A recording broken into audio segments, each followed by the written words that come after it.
Hello friends, today we will learn about the reflection through glass slab. Glass slab क्या होती है? Glass slab एक glass का बना हुआ रेक्टेंगुलर शेप का मटेरियल होता है जिसकी कुछ ना कुछ थिकनेस होती है, जिसको हमने कोई भी नाम दे दिया X Y X dash Y dash. बार एयर है, मीडियम में ये ग्लास का बना हुआ है। एयर वाला मीडियम क्या होता है? Rarer medium. Glass medium as compare to air क्या हो जाएगा? Denser medium. अगेन बार क्या है? एयर, और ये भी क्या हो जाएगा? Rarer medium. नाउ यहाँ पर क्या हो रहा है? Some light incident on any surface, x y surface. X y surface पर कोई लाइट इंसिडेंट हो रही है, इसको क्या बोलेंगे हम? Incident light. जिस पॉइंट पर लाइट इंसिडेंट हो रही है वहाँ से हम क्या करेंगे? कोई सम नॉर्मल ड्रॉप कर लेंगे।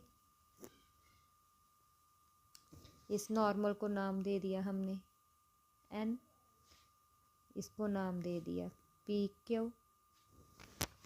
इंसिडेंट लाइट और नॉर्मल के बिटवीन जो एंगल बनता है उस एंगल को हम क्या बोलते हैं? हमेशा एंगल आई।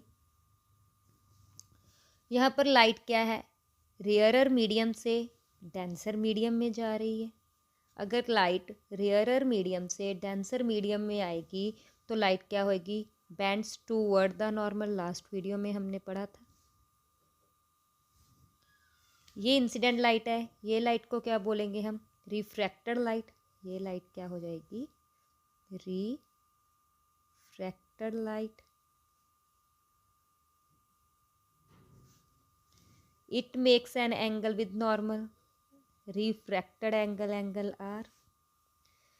अब चाहे जो रिफ्रैक्टेड लाइट है but for surface x Y ये क्या हो जाएगी? Incident light. यहाँ पर हम क्या करेंगे? कोई नॉर्मल ड्रॉप कर लेंगे यहाँ से।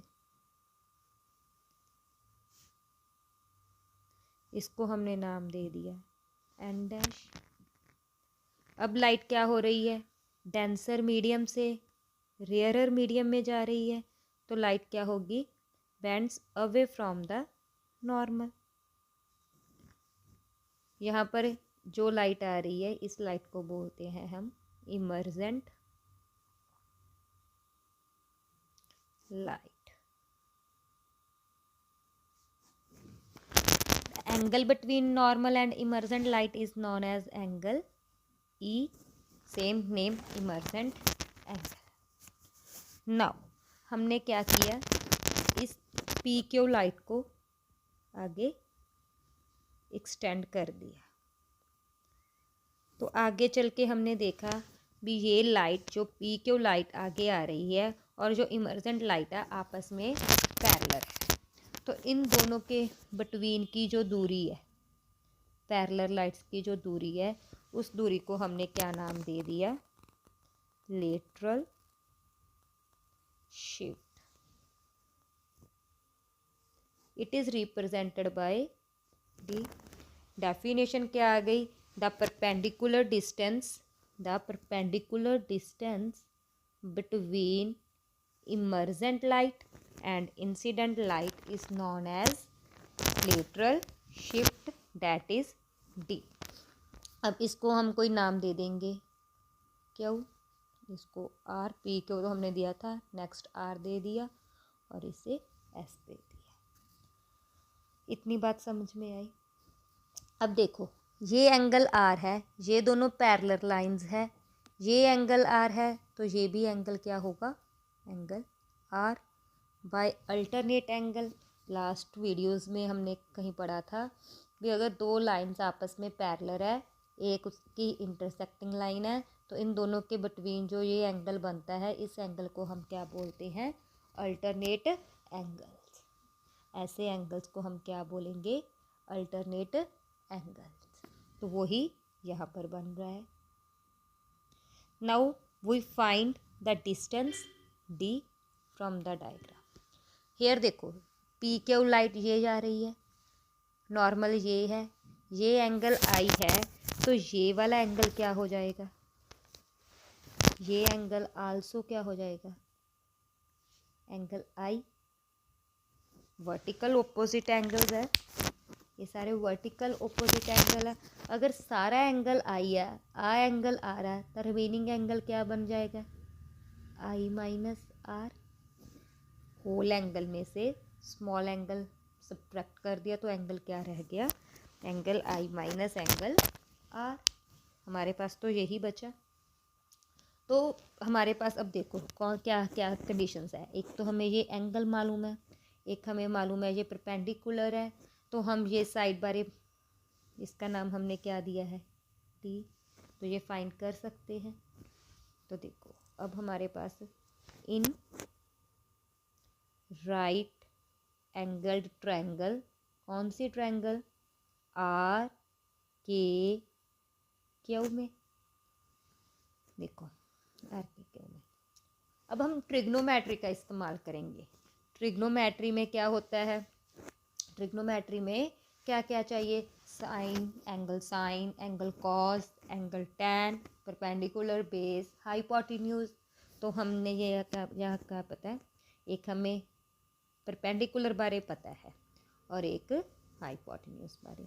तो हमने यहाँ पर क्या ले लिया, sine of angle i minus angle r, that is equal to sine कौन किस चीज़ के बराबर होता है, साइन ऑलवेज बराबर होता है perpendicular over base, hypotenuse, sorry perpendicular over hypotenuse.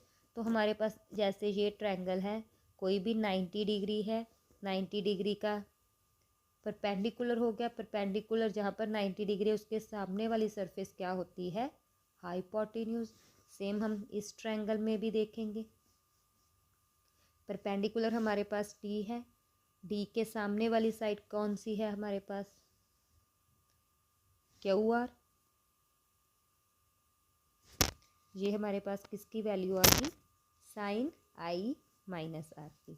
यहाँ से हम डी की वैल्यू निकाल देंगे। डी क्या है, क्रॉस मल्टीप्लाई की Q R into sine of angle i minus angle are.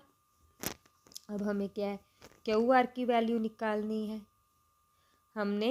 हमें मालूम है स्लैब की थिकनेस क्या होती है, टी। हम ऑलवेज क्या लेते हैं, स्लैब की थिकनेस को टी लेकर चलते हैं। तो हम इस ट्रायंगल में भी आ सकते हैं, ये भी 90 डिग्री है, ये एंगल आर है, इन दोनों के साथ में ये बना हुआ एंगल क्या होता है, हाइपोटेन्यूज। और जो एंगल और 90 डिग्री के साथ कॉमन साइड होती है वो क्या होती है, बेस। तो यहाँ पर इन राइट एंगल ट्रायंगल, इसको कोई नाम दे दो, A Q A R which in triangle this, हमारे पास क्या हो गया, ये क्या है बेस, ये क्या है हाइपोटेन्यूज।